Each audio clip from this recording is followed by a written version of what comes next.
সবুজে ঘেরা এক সুন্দর উপত্যকায় এক রাখাল অন্যের ভেড়ার পাল চড়াত। সে ছিল অত্যন্ত সৎ এবং নিজের দায়িত্ব খুব মনোযোগ দিয়ে পালন করত। কখনো সে বাঁশি বাজিয়ে, কখনো বা মেষ শাবকদের সাথে খেলে সময় কাটাত। একদিন এক অচেনা লোক সেই পথ দিয়ে যাওয়ার সময় রাখালটির কাছে এসে থামল। লোকটি রাখালকে বলল, তোমার পাল থেকে আমাকে একটি ভেড়া বিক্রি করবে?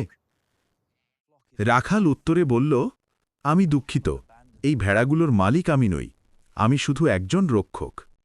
লোকটি তখন তাকে অসৎ বুদ্ধি দিয়ে বলল, মালিককে বলো, একটি নেকড়ে এসে ভেড়াটিকে খেয়ে ফেলেছে। এই কথা শুনে রাখালের চেহারা ভয়ে ও বিস্ময়ে পাল্টে গেল। সে এক মুহূর্ত চুপ থেকে বলল, আমার মালিক হয়তো দেখবেন না, কিন্তু আমার মহান সৃষ্টিকর্তা আল্লাহ তো সবকিছুই দেখছেন।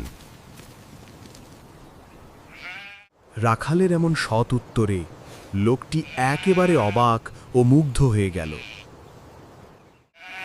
সে আর কিছু না বলে সম্মানের সাথে মাথা নেড়ে সেখান থেকে চলে গেল। আর রাখালটি মনে একরাশ শান্তি নিয়ে আবারও তার কাজে মন দিল, কারণ সততাই সর্বোত্তম পন্থা।